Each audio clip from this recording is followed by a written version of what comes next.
Today, we're plunging into some of the most chilling cave explorations we've ever covered. One tale is so haunting that the caver's body remains lost to this day. Let's begin our descent into these terrifying stories.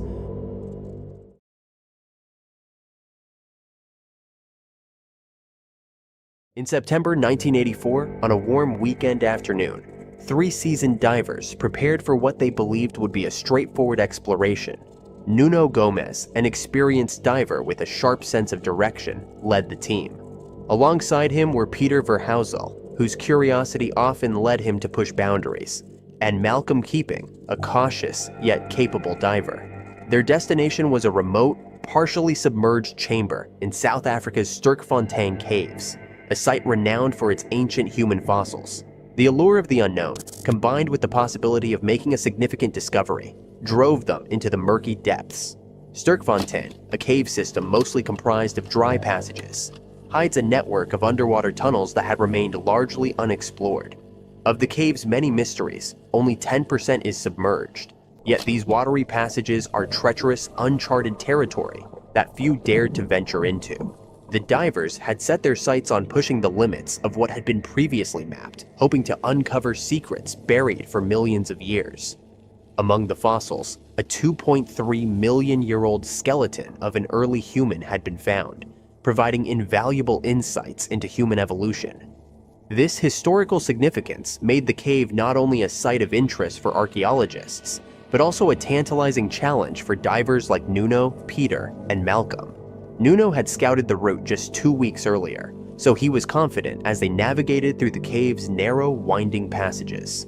The group made their way through the elephant chamber, named for its peculiar rock formation that resembled an elephant's trunk, a landmark in their journey. After about 120 meters of squeezing through tight, claustrophobic spaces, they arrived at their destination, a small, oval-shaped chamber. It was no more than 3 meters wide and 1 meter high, but the sense of discovery was immense. The divers couldn't help but wonder if this was a place where early humans had once stood, 2.5 million years ago. The sense of excitement was palpable. The idea that they might be treading where no one had in millennia filled them with a rush of adrenaline. But time was limited, and after a brief exploration, they decided to head back. They swam in single file, Nuno in the lead, followed by Malcolm, with Peter bringing up the rear. It was during this return journey that things took an unexpected turn. Malcolm noticed that Peter, true to his nature, had strayed from the group. Peter was known for his adventurous spirit. He loved pushing the boundaries, often exploring further than was deemed safe. He wasn't the type to panic easily, having spent countless hours in dark, confined spaces underwater. This time, he had veered off to inspect something that had caught his eye, perhaps hoping to find a relic from the ancient past. But finding nothing of interest, he quickly made his way back to the main line, rejoining the others. Nuno and Malcolm waited, their lights cutting through the murky water until Peter's dim light appeared from a side passage. The trio continued their dive, but the atmosphere had changed. Malcolm couldn't shake the feeling of unease as they entered the Milner Hall chamber, a vast, complex space filled with side passages and cavities. Suddenly, he realized that Peter was missing again. The chamber was large enough to make it difficult to determine whether Peter had fallen behind or taken a different route. The 2 divers paused, scanning the chamber, but there was no sign of Peter. No bubbles, no light, no sound. Concern turned to worry as they realized they were losing precious time. They retraced their steps, searching every side passage they could safely explore, but Peter was nowhere to be found. Hours passed as they scoured the cave, but with their air running low, Nuno and Malcolm knew they had to call for help. They surfaced and immediately contacted the authorities. The first to arrive were fire brigade divers, but they refused to enter the water, citing their lack of experience with cave diving. The situation was growing more dire by the minute. The silt disturbed by their search had reduced visibility to just a meter, making the already dangerous conditions even more treacherous. Desperate for assistance, Nuno reached out to Craig Stevenson, another experienced diver who had explored the same tunnels with him just weeks before. Nuno and Craig resumed the search, pushing themselves to the limit. But as dawn broke, it became clear that their efforts were in vain. The police dive team arrived and took over the operation, but even they couldn't locate Peter. As the hours turned into days, the focus of the mission shifted from rescue to recovery. It was a heartbreaking realization for Nuno and Malcolm, who had hoped against hope that Peter would somehow be found alive. What they didn't know was that Peter was still alive, fighting for his life deep within the cave's labyrinth. Drawn by his insatiable curiosity, Peter had ventured into one of the side passages, eager to see what lay beyond the safety of the main line.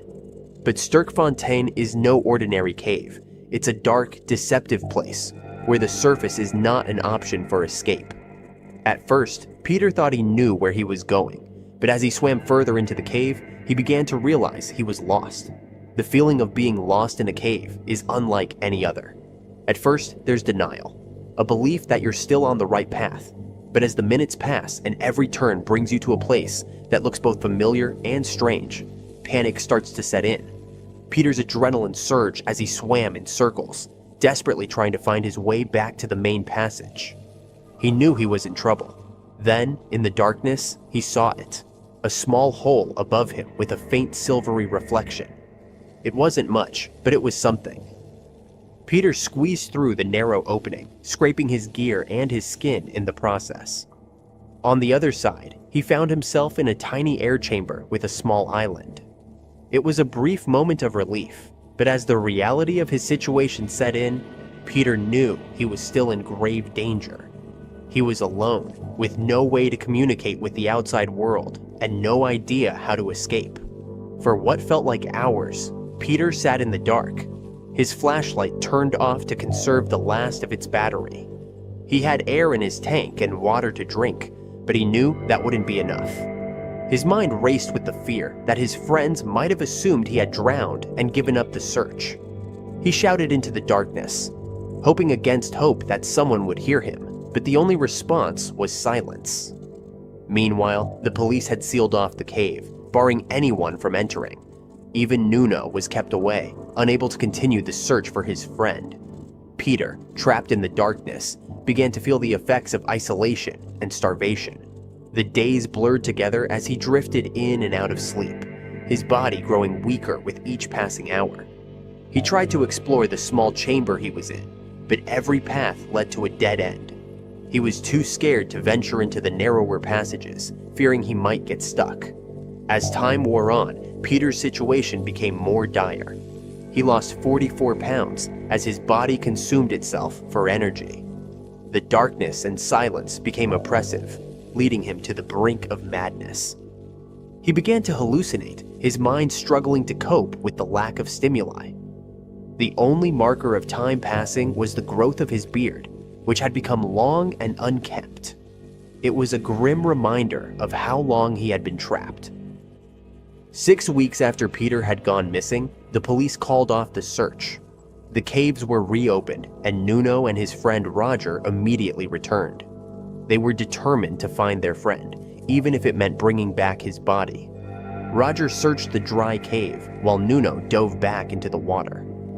On the first day, Nuno discovered a connection between the wet and dry caves, a potential lead that could finally bring them to Peter. Roger followed the lead and soon made a heartbreaking discovery. Peter's body was found in a small chamber near a sump about 100 meters from the nearest dry exit. He had left messages on the cave walls, trying to signal for help. He had held on for 3 weeks, hoping to be rescued. But in the end, starvation had claimed him. His final message, scrawled on the wall, read, "I love you, Shirley and Mom."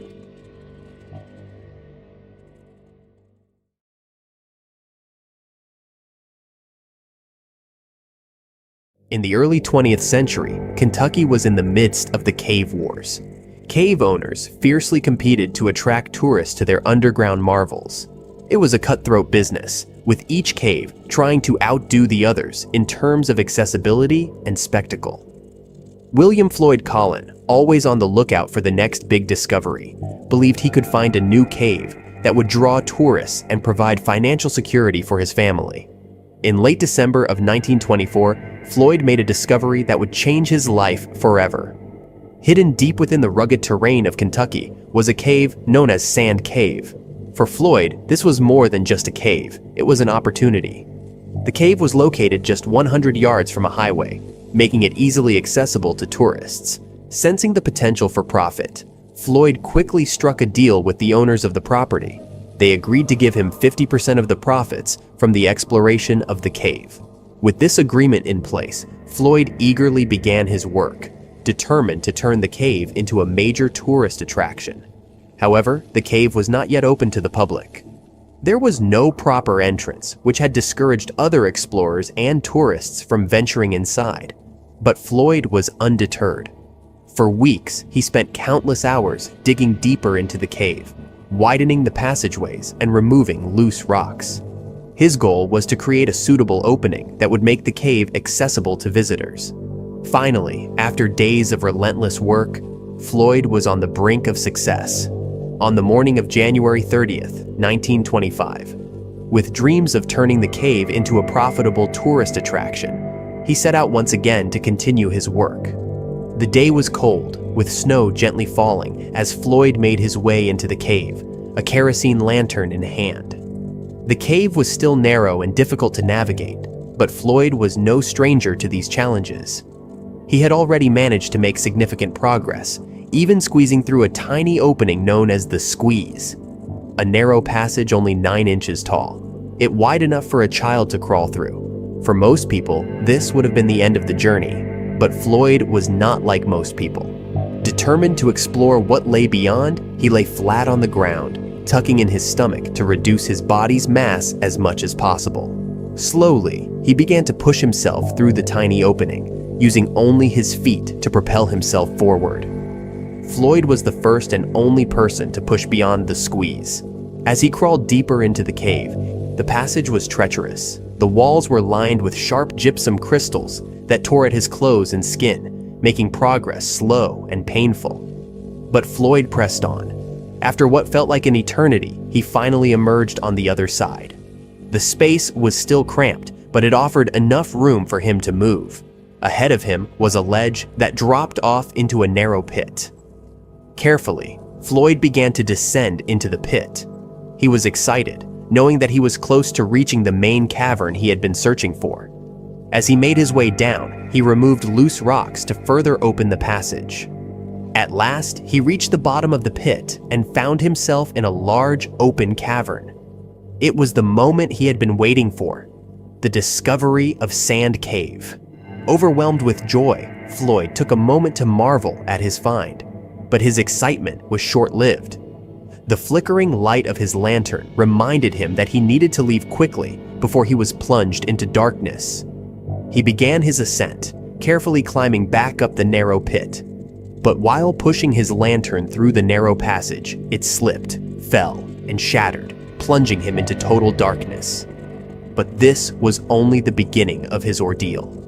As Floyd tried to maneuver his way out, he accidentally dislodged a loose rock that fell on his left leg, pinning him to the ground. Despite his best efforts to free himself, more rocks shifted, further trapping his body and rendering him immobile. Hours passed as Floyd lay there, helpless and alone. He screamed for help, but the sound was swallowed by the darkness. Time dragged on, and as the day turned to night, Floyd's hope began to wane. He was trapped, deep underground, with no way to escape. Nearly 24 hours later, Floyd's absence was noticed. 2 local property owners, Ed Estes and B. Doyle, along with Doyle's 17-year-old son, Jewel, went to check on him. They found his coat and hat near the cave's entrance, but heard no response when they called out his name.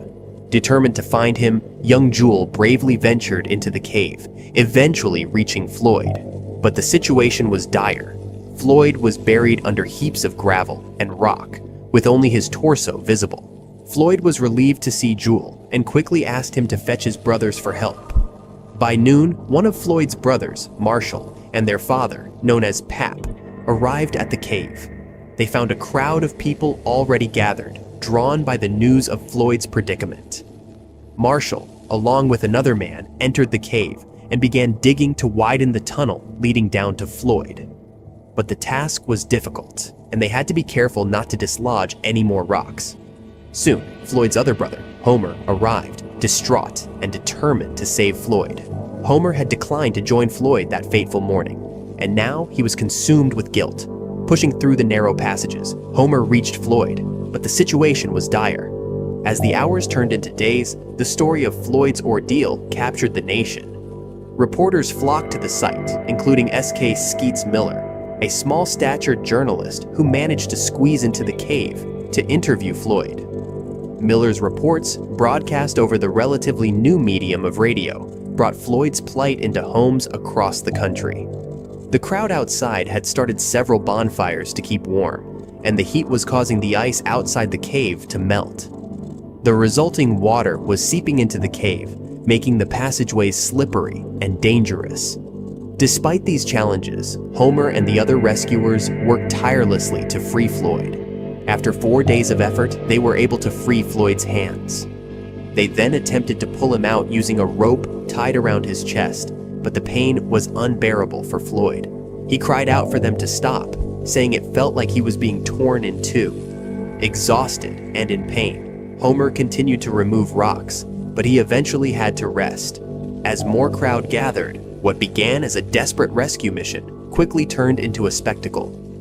Thousands of onlookers gathered, turning the site into a carnival. Prices for food and lodging skyrocketed, and the roads leading to the cave were lined with cars. The increased weight of the crowd further destabilized the cave, adding to the already immense challenges faced by the rescuers. Then, on Wednesday afternoon, disaster struck. The entrance to the pit collapsed, cutting off all access to Floyd. Miraculously, no one was inside the pit at the time, and Floyd himself was unharmed. But now there was no way to reach him. In a last-ditch effort, a team of workers began digging a shaft into the cave, hoping to reach Floyd from above. They worked for days, with only a light bulb placed near Floyd to indicate that he was still alive. But as the days passed, Floyd's condition deteriorated. He was cold, dehydrated, and exhausted. Finally, on February 16, 1925, nearly 3 weeks after Floyd had become trapped, a worker named Brenner reached him. But it was too late. Floyd Collins had died, his body still trapped in the cave. In the end, the cave became Floyd's final resting place. The shaft was filled in, and his body was left where it had been found. But the story didn't end there. Months later, Homer returned to the cave, determined to give his brother a proper burial. He had the shaft reopened and Floyd's body removed, finally laying him to rest above ground.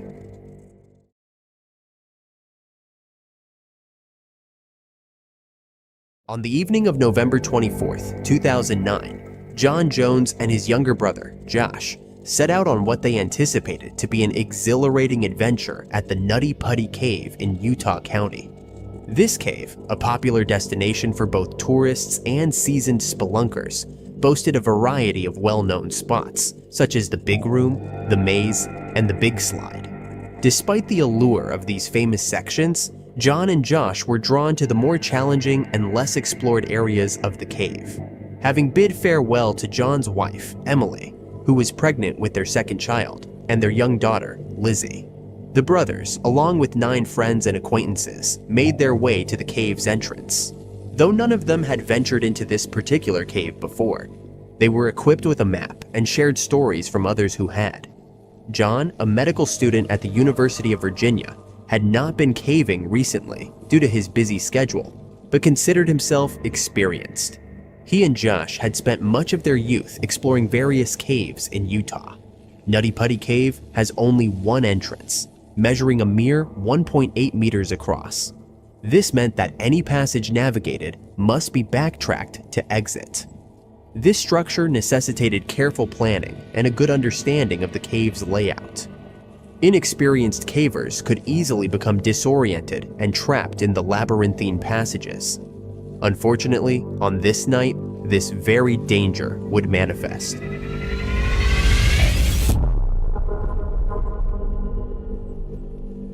The group entered the cave with high spirits. The initial areas they explored were spacious and accommodating. However, John and Josh, along with two friends, soon decided to seek out the more notorious parts of the cave, specifically the birth canal and the aorta crawl. These sections were infamous for their narrow and claustrophobic passages, which had trapped many cavers before. Despite these warnings, John's confidence and determination led the group onward. After navigating the big slide, a 45-degree descent into a larger room, the brothers and their friends split up to explore different paths. John and Josh chose a passage they believed led to the birth canal. However, John inadvertently took a wrong turn, leading them into an unfamiliar section known as Ed's Push. This passage was poorly documented and known for its complexity and dangerous narrowness. Ed's Push was a roller coaster of tight squeezes, twists, and turns, requiring cavers to maneuver their bodies in challenging ways. John, unaware of the exact path he was in, pressed forward, believing he was still on the right track. His journey led him to the corkscrew, a perilous and notoriously tight area. 5 years earlier, a 16-year-old named Brock Clark got stuck in the same corkscrew section. At 5'7" inches and 140 pounds, he became wedged when he tried to turn around, and rescuers took 14 hours to free him. John now found himself in the exact spot where Brock had been trapped, attempting to turn around.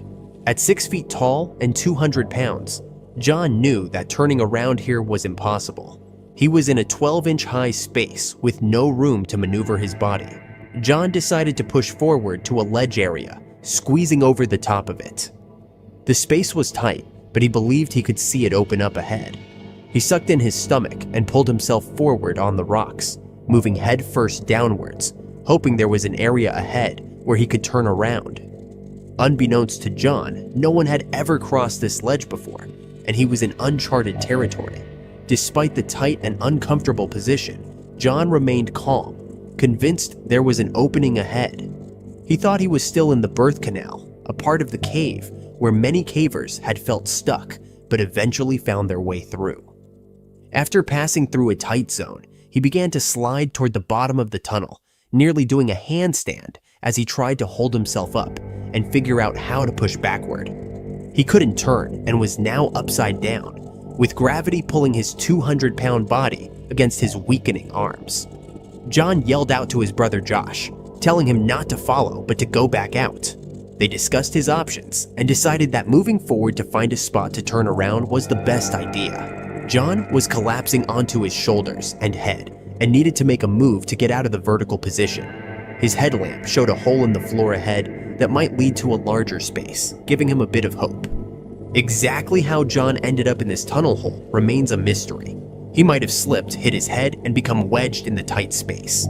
Another possibility is that he misjudged the hole, thinking it was an opening rather than a dead-end fissure. Regardless, John found himself in a small, impossibly narrow opening at the bottom of the tunnel, only 18 inches by 10 inches. Nearly upside down at a 70 degrees angle, John tried to push himself back up, but it was exhausting. His arms were in useless positions, one folded under his chest and the other trapped by his side. He strained against the walls, quickly realizing that all his efforts couldn't move him back up the 5 feet to the shallow tunnel. While his calves and feet were still free up in the passage, his legs were now wedged in the narrowest part of the hole, only 8 inches wide. He started yelling for Josh again. Knowing that John was trying to turn around, his brother recognized that his yells were not a good sign. Josh quickly made his way to his brother. Josh found John in a dire situation, trapped nearly upside down at a 70-degree angle. John's position was not only uncomfortable but life-threatening, as being upside down for extended periods can lead to severe physical complications. Josh tried to pull John free, but his efforts were futile. Recognizing the severity of the situation, Josh made the difficult decision to leave John and seek professional help. Meanwhile, friends and family members gathered near John to offer comfort and support. Time was of the essence, as John's condition worsened with each passing minute. For several hours, John remained trapped upside down, concentrating on the arduous task of breathing. The fisher compressed his chest, permitting only shallow breaths. Every attempt he made to move upward only caused him to settle deeper into the crevice. As time passed, gravity relentlessly pulled him against the rough walls of the tunnel, tightening its hold on his exhausted body. After the rescue team arrived, the first rescuer to arrive was Susie Matola, who had experience with the cave's tricky passages. She tied a rope around her ankle as a precaution and navigated her way to John. Despite her best efforts, the rope experienced too much friction due to the passage's complexity, making it impossible to pull John out. Susie realized that a more advanced pulley system would be necessary. As more rescuers arrived, a team of 20 worked tirelessly to devise a plan. They faced numerous challenges, including the cave's distance from the entrance, the narrow corkscrew passage, and the hard limestone that made installing hooks for the pulley system difficult. Additionally, John's position in the cave made it nearly impossible to use conventional rescue techniques. Throughout the night, rescuers communicated with John to keep his spirits up. John, a devout Christian, found solace in prayer during this harrowing ordeal. However, his physical condition continued to deteriorate. The human body is not designed to be upside down for long periods, and John's organs began to suffer from the unnatural position. As the pulley system was finally prepared, rescuers made one last attempt to free John. 8 people worked together to pull him out, but John's legs, which had become completely numb and blue from lack of circulation, hit the ceiling of the passage. The pain was excruciating, and John's condition worsened rapidly. In a final effort, rescuers considered breaking John's legs to facilitate the pull, but medical experts warned that this could lead to shock and cardiac arrest. Despite their best efforts, John remained trapped. At 11:56 p.m. on November 25th, after 27 hours upside down, John was pronounced dead. His body had succumbed to the physical stresses of his position. The tragic death of John Jones led to significant changes regarding the Nutty Putty Cave. Officials sealed Ed's Push entrance and later closed the entire cave system with concrete, ensuring no one else would suffer the same fate. A plaque was placed to commemorate John's memory, marking the spot where his adventurous spirit and love for caving met a tragic end. This incident serves as a stark reminder of the dangers of caving and the importance of thorough preparation and caution. John Jones's story is a testament to the bravery and determination of both the cavers who explore these underground worlds and the rescuers who risk their lives to save them. The Nutty Putty Cave, once a site of exploration and adventure, now stands as a somber monument to John Jones and the ultimate sacrifice he made in pursuit of his passion.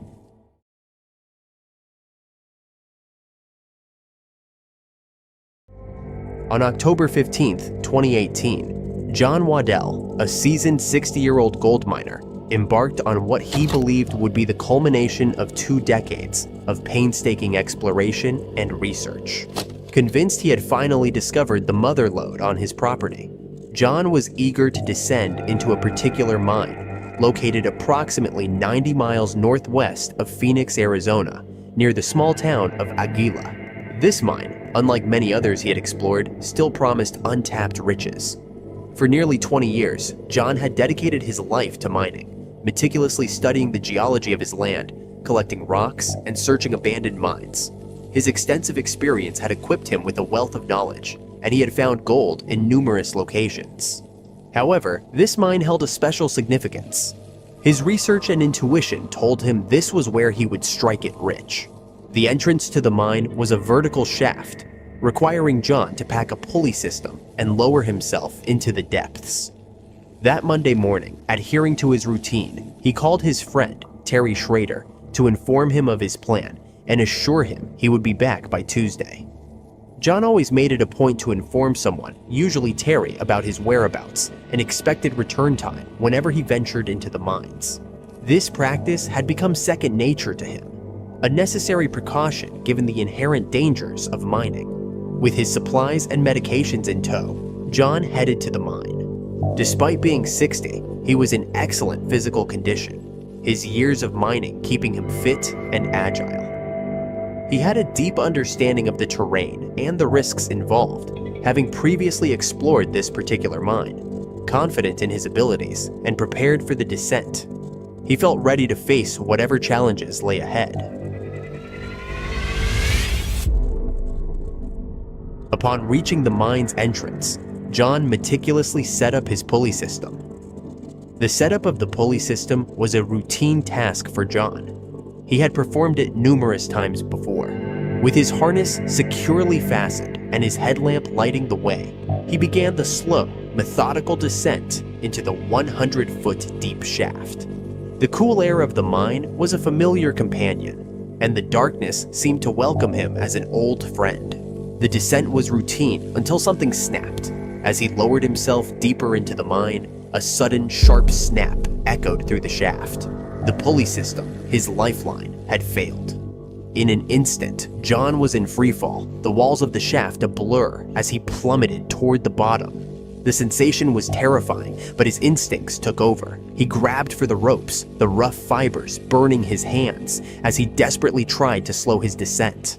The rope slid through his gloved hand, burning it, while his bare hand was severely injured as the skin was torn from his palm, causing him to let go and plummet further. He hit the ground hard, his left leg twisting grotesquely, with his ankle pointing in the wrong direction. Pain shot through his body, and he realized he was in dire straits. John lay at the bottom of the mine shaft, his rigging broken and his legs shattered, with no food, water, or medication. He knew he had to act quickly to manage his injury before the swelling set in. His training as an EMT came to the forefront. He knew that time was critical. The swelling in his leg would soon become unbearable, and he needed to act fast. Scanning the muddy floor, he found a sturdy stick. Bracing it against his boot, he pushed hard until his leg bone snapped back into place, enduring excruciating pain. His ankle, however, remained dislocated. After several painful attempts, he managed to straighten it as best as he could and fashioned a makeshift splint using another stick. With his leg immobilized, John turned his attention to his surroundings. The darkness was oppressive, his headlamp having failed shortly after his fall. He was enveloped in a cocoon of blackness. The only sounds the faint dripping of water and the rustle of unseen creatures. It was then that he noticed the first rattlesnake. The sight of the snake slithering down the wall filled him with dread. In his vulnerable state, a snake bite would be catastrophic. Grabbing another stick, he struck the snake, killing it. The immediate threat was neutralized, but the encounter served as a stark reminder of the dangers that surrounded him. Throughout the night, John's survival instincts kept him alert. As the hours passed, John's situation grew more desperate. The cold, damp floor sapped his strength, and the lack of food and water left him weak. He yelled for help, his voice echoing through the mine, but no response came. The isolation was profound, the silence a constant reminder of his predicament. On the second night, John's exhaustion reached a critical point. He felt another snake move under his arm, its presence a sinister reminder of the mine's hazards. With his hearing impaired and vision reduced to darkness, he relied on his sense of touch. Waiting for the right moment, he grabbed the snake and threw it away, striking it repeatedly with his stick until he was sure it was dead. Exhaustion and dehydration set in, and he became desperate for water. Attempting to extract moisture from the damp ground, he failed. In a desperate move, he popped the blisters on his hands from rope burns, sucking out the pus for some relief. As Tuesday passed with no sign of Terry or any rescuers, John's condition worsened without his medications. By Wednesday morning, hallucinations from exhaustion and dehydration began to plague him. He yelled for help, knowing the chances of someone hearing him were slim. His surroundings were grim, an 8-foot diameter space filled with barrels, barbed wire, metal pieces, and rocks, with a damp and cold floor. He found some comfort leaning against a piece of metal, but remained in constant pain. He realized he needed to get out of the mine on his own. Digging footholds into the wall, he started to climb despite his broken leg. Hearing an engine outside, he paused, only to face another rattlesnake. He killed it, just as Terry's voice echoed down the shaft. Overwhelmed with emotion, John broke down in tears, knowing he was finally saved. After 6 hours of stabilizing John's leg and extracting him from the mine, he was transported to Banner University Medical Center in Phoenix. There, he underwent multiple surgeries for his injuries. During his recovery, John reflected on the ordeal, recalling the gold he saw in the mine. Despite the trauma, the lure of gold still called to him, though he also considered selling the mine and ending his mining ventures for good. John Waddell's story is a testament to human resilience and the unyielding will to survive, even in the face of overwhelming odds.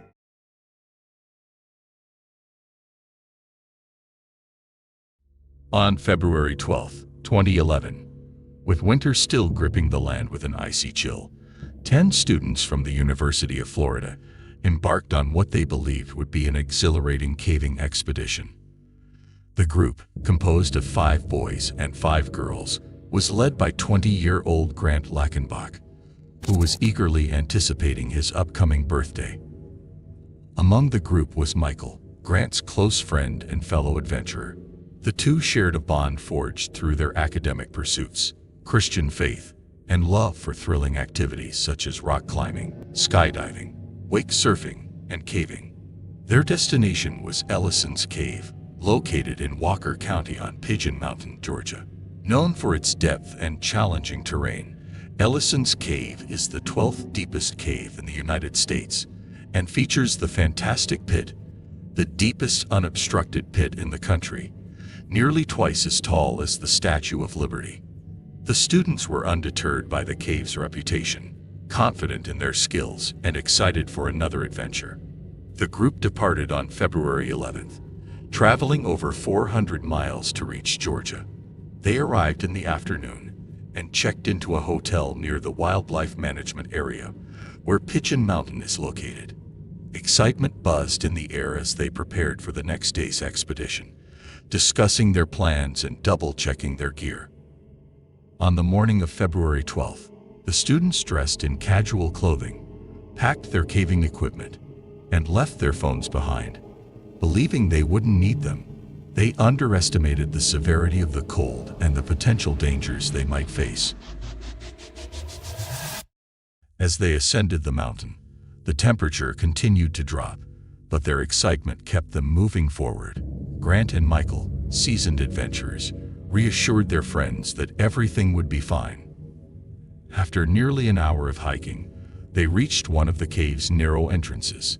The opening was small and jagged, allowing only one person to pass through at a time. Despite its intimidating appearance, the darkness beyond beckoned to them, promising the thrill of exploration.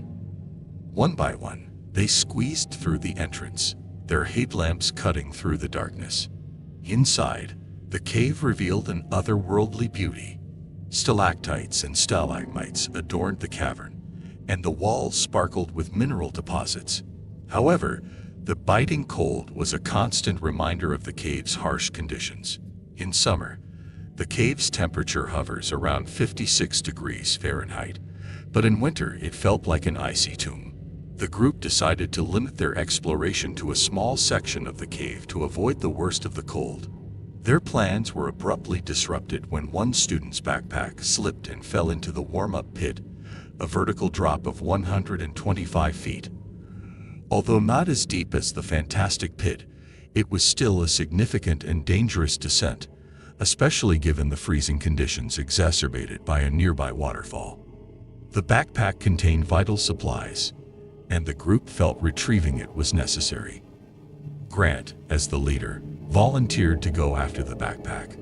His friends urged him to reconsider, sensing the potential danger, but he insisted he would be fine. Determined, he began his descent into the pit, using a rope to lower himself into the abyss. As Grant descended, the cold grew increasingly intense. His shivering became more pronounced, but he pressed on, encouraged by the voices of his friends above. The sound of the waterfall grew louder, a constant reminder of the treacherous conditions. Halfway down, he encountered the full force of the waterfall, which drenched him in icy water. The shock of the freezing water caused him to lose control, and his harness and rope malfunctioned, leaving him entangled and unable to move. Panic set in as Grant struggled to free himself. His screams for help were drowned out by the roar of the waterfall, but his friends heard his faint cries and called back, urging him to stay calm. Michael, without hesitation, strapped himself to the same rope and began his descent to rescue Grant. Michael reached Grant, who was by now nearly incapacitated by the cold. He was shivering uncontrollably, his movements slow and his words incoherent. Michael tried to free Grant, but he too became entangled and was soaked by the freezing water. Both were now trapped, unable to move up or down the rope. Above, the rest of the group was frantic. Some stayed to provide encouragement while others hurried out of the cave to seek help. They retrieved their phones and contacted the authorities at 2:19 p.m., explaining the dire situation. In the cave, the voices of Michael and Grant grew weaker as the cold sapped their strength. Their friends above continued to shout words of encouragement, but their efforts seemed in vain. The cold was relentless, draining the boys' energy and slowing their heart rates. As the reality of the situation began to set in, the group above grappled with a mixture of hope and dread. Time seemed to stretch interminably as they waited for the rescue team, their hearts pounding with each passing minute. The rescue team arrived swiftly, treating the remaining students for hypothermia before descending into the pit. The students who had stayed behind described the exact location and conditions within the cave, emphasizing the urgency. The rescue operation was complex and fraught with challenges. The team, equipped with advanced gear and experienced in cave rescues, descended into the pit with determination. The environment inside the cave was hostile, with temperatures continuing to drop and the waterfall's roar making communication difficult. Despite these obstacles, the rescuers moved methodically, prioritizing safety while working as swiftly as possible. By 3:30 p.m., as the rescuers reached Michael and Grant, they found the two friends entangled in a grim embrace of survival. The scene was haunting. The icy water had taken its toll, and both boys were unresponsive. The rescuers checked for pulses but found none, a confirmation of the worst fears held by those above. The extraction process was painstaking. Untangling the ropes and carefully lifting the boys without causing further entanglements required precision and strength.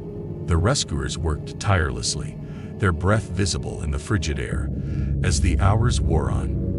When they finally emerged from the pit, carrying the lifeless bodies of Michael and Grant, the scene above erupted in grief. Friends collapsed in tears, their sobs echoing off the cave walls. In the aftermath, the surviving students were treated for hypothermia and shock. Counselors and university officials arrived to provide support, but the emotional wounds were deep.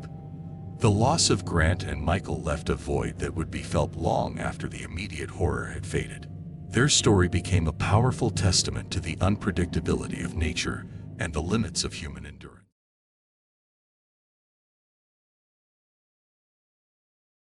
On Wednesday, August 17th, 5 friends decided to meet up for dinner. Their laughter and chatter filled the air, but soon, the conversation took an intriguing turn. During their meal, the conversation veered towards a local secret, a mysterious cave on the side of Lye Mountain, right next to the BYU campus. During their conversation, one of the girls, Jennifer Gilbraith, told her last experience in the cave. Her past experience had been harrowing. She became hypothermic and passed out inside the cave, but her adventurous spirit had not been dampened. This cave, known to some adventurous students as Gollum's Cave, was a point of fascination and intrigue. Just a year prior, 2 young cavers had fully surveyed it, but it remained a formidable challenge, known only to those brave enough to explore its hidden depths. Jennifer Gilbraith convinced her friends to schedule a trip into the cave, emphasizing that they will surely not be able to make it through the 15-foot tunnel to the other side of the cave. From the outside, Gollum's Cave didn't seem inviting. The entrance was partially submerged in a foot of water, and required explorers to crouch through a narrow, nearly 100-foot tunnel. For most hikers, this would be an immediate deterrent, but for those in the know, the challenge of discovering what lay beyond was too alluring to resist. The real adventure began with a daunting task: navigating an 18 by 24-inch water-filled hole in the ground. Even seasoned explorers hesitated at this point, knowing that what awaited on the other side was a mix of excitement and danger. Determined to prove their courage, the friends decided to explore the cave that night. By the time they arrived at the cave, it was already 2 a.m. The darkness and early morning chill made the cave seem even more eerie. They sat outside for a while, gathering their courage before venturing into the shallow entrance. After a 15-minute-long debate of who should go first, Jennifer, having previously navigated the cave, took the lead. Her past experience had been harrowing. She became hypothermic and passed out inside the cave, but her adventurous spirit had not been dampened. Her confidence reassured the others. Blake, Scott, and Ariel decided to join her, while Joseph opted to wait outside the main cave, perhaps sensing the inherent risk involved in the exploration. With only a single flashlight between them, the 4 friends carefully approached the small opening in the cave floor. It was now 4:30 a.m., and the darkness outside was absolute. Jennifer took the plunge first, slipping into the cold, narrow passage. Her friends watched anxiously as she disappeared beneath the water, leaving only a small ripple behind. The tunnel was tight, no larger than a doorway, measuring just 2 feet wide and 4 feet high. One by one, Blake, Scott, and Ariel nervously followed Jennifer's lead, each taking a deep breath before submerging. Inside the cave, a rope tied to a rock in the main chamber guided the way through the tunnel, secured to a piece of wood in the inner cave. This rope, though seemingly trivial, was a vital lifeline. The rope helped the cavers to navigate through the difficult path, and if you would miss the rope, the probability of you navigating the hole would be negligible. Previous explorers also had warned how easy it was to miss the exit. Brian Lamprey, a seasoned caver, once recounted a harrowing moment when he overshot the exit and found himself trapped in a dead end.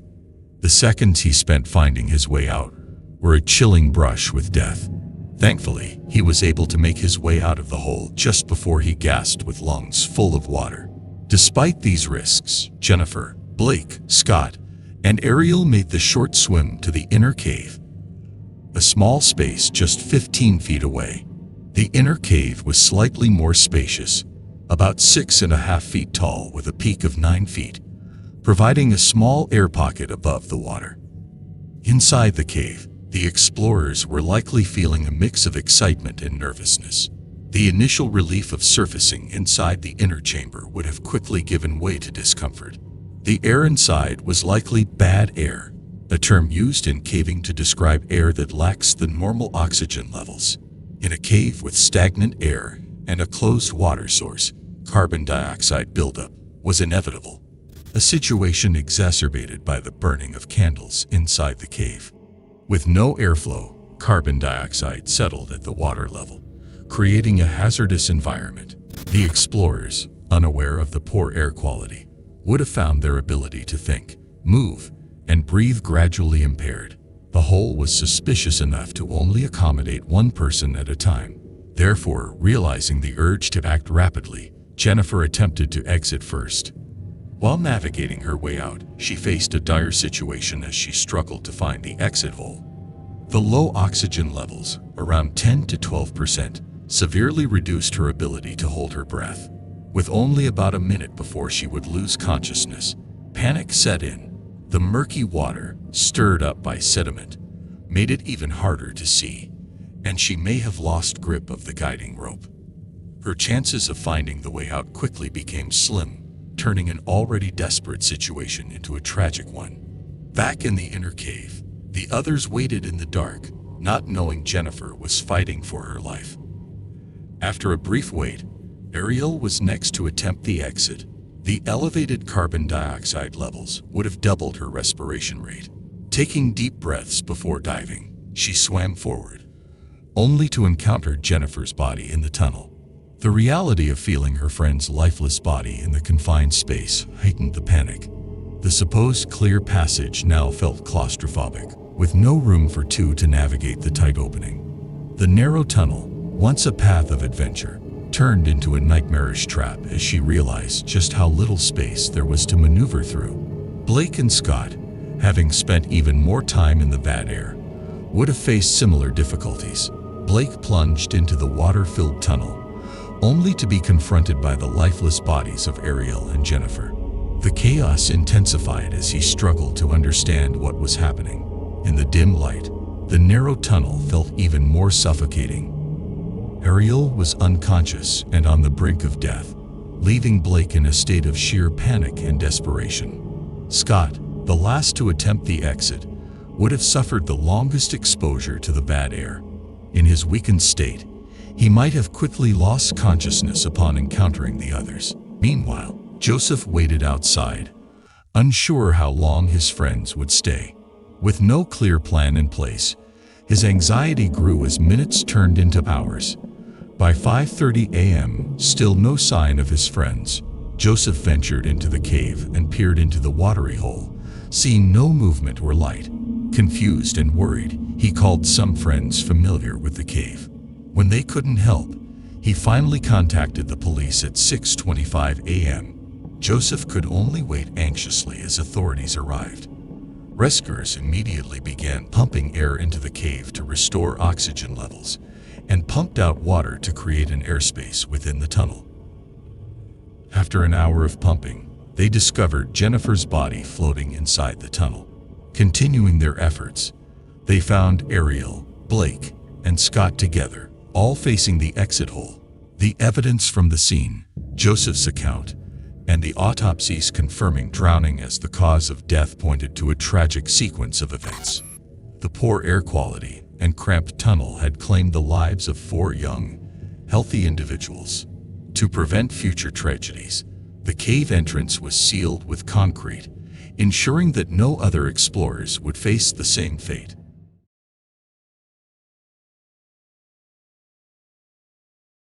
This final adventure began on a brisk Saturday morning, with Donald and his boys, Christopher and Roger, filled with anticipation. The crooked swamp cave system had always intrigued Donald, with its complex network of passages and chambers, each one offering a new challenge. Donald and his 2 boys were leading a scout group. The group members were excited too, though some were visibly nervous about the day ahead. However, Donald was not experiencing his first trip. He had always enjoyed leading the scout into many different mysterious caves. Besides Donald, another scoutmaster joined the trip. The group of 12 boys was a mix of eager and nervous scouts, each ready to face the claustrophobic conditions of the cave. As they gathered at the cave entrance, Donald and Jim laid down the ground rules once more. Safety was paramount. The boys were to stay close, always keep their buddy in sight, and only explore the areas the scoutmasters had cleared. The entrance to Crooked Swamp Cave was almost hidden, a small opening just 16 inches high and 28 inches wide. It was a test of courage for the scouts, many of whom had never faced such tight spaces before. As they squeezed through the entrance, initial anxiety turned into excitement and anticipation. Inside, they found themselves in a relatively spacious room, about 300 square feet, with ceilings between 8 and 11 feet high. Donald and Jim positioned themselves at opposite ends of the room, keeping a watchful eye on the boys as they explored the larger paths branching out from the main chamber. The main chamber pointed to different smaller tunnels, but both the scout leaders were unsure of the path to take, as any one of them could lead into a dead end. However, the boys were much smaller than the 2 men. Therefore, Donald was convinced that boys will easily make it through the tiniest of the paths. But stupid of his act, he didn't think it for himself. Donald eagerly decided to explore a smaller tunnel that branched off from the main room. Donald, standing at 5'11" and weighing 160 pounds, was familiar with tight squeezes in caves. His familiarity with caving gave him confidence as he slid into the 18 by 20-inch passage. The mud made the going slippery, but he managed to make steady progress. His sons kept close, ready to relay information back to the group.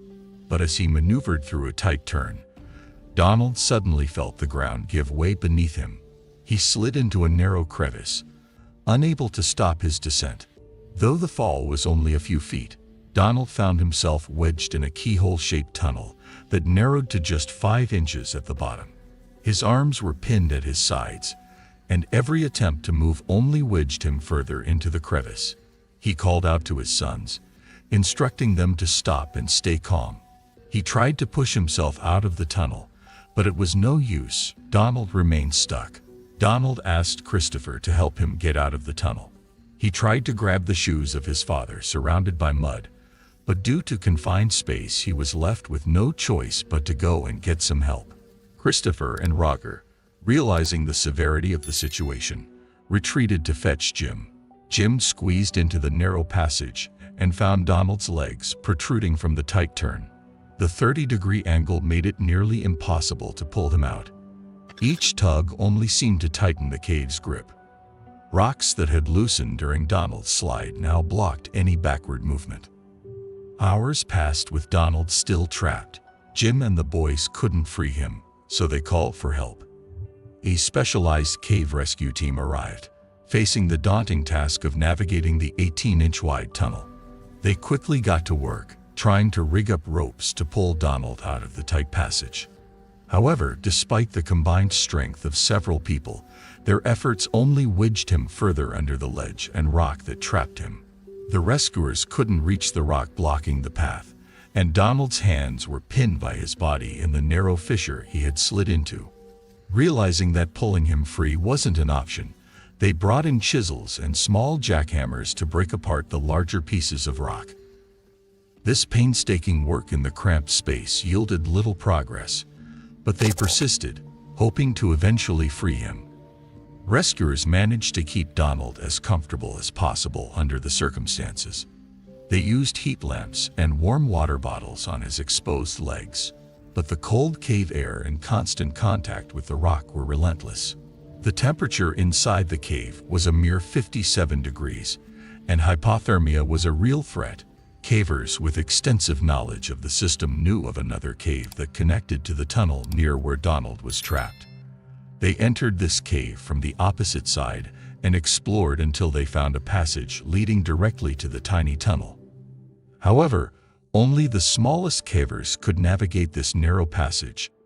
Two sisters, Lynn and Nancy Taylor, were perfect for the task. Nancy, at 5'2" and 105 pounds, and Lynn, at 5 feet and 86 pounds, had the advantage of their petite size. Lynn, using her tiny frame, managed to wiggle through the extremely narrow passages in the second cave. She reached the point where the caves connected, but it was only 5 inches wide at that spot. Despite stretching as far as she could, Lynn was unable to reach Donald's head. The cramped, winding passage kept her about 2 feet away from him. Heartbroken, they realized that rescuing Donald from that side was impossible, leaving the rescue team unable to provide him with warm water or nourishment. Time was running out, so they called in a specialized rescue team. This new team began digging with the hope of breaking through to the section of the tunnel where Donald was trapped. They worked tirelessly throughout Sunday, trying to reach the right depth. However, by the end of the day, they were still about 12 feet away from the target tunnel. They continued to dig laterally, attempting to find a way to connect to the passage. By Sunday night, Donald had been trapped for 36 hours in a downward angled position. With each passing hour, Donald's condition deteriorated. He grew colder and more disoriented. The rescuers, undeterred, kept digging in hopes of reaching him from another angle. By Monday morning, nearly 48 hours after he had become trapped, the rescuers heard faint grunts from Donald. It was a sign that he was still alive, although suffering from severe hypothermia. This discovery fueled the team's determination to dig even faster and more efficiently. The situation again shifted to terror when they were hit with a challenging bedrock area that was almost impossible to dig through. With nearly 2 days of entrapment, no food, no water, and the relentless cold, the rescuers began to fear for Donald's survival. The nurse used a Doppler machine and EKG to check for signs of life, but found no pulse in Donald's legs. Despite this, the team continued their efforts, refusing to give up hope. They resorted to using dynamite, a risky but necessary measure. Finally, on Tuesday morning, after nearly 72 hours, a doctor reached Donald and confirmed the worst. He had succumbed to hypothermia and exposure. The heroic efforts of the rescue team had not been enough. The nature of the accident and the cave's unforgiving terrain had sealed Donald's fate.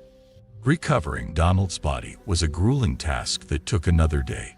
The tight passages and jagged rocks made it a challenging operation, but the team persisted. Donald's death left a profound impact on everyone involved. The crooked swamp cave system was locked for limited access, with entry restricted to experienced cavers who were members of recognized organizations. Subscribe our channel if you liked our content. With that being said, I'll see you for the next one.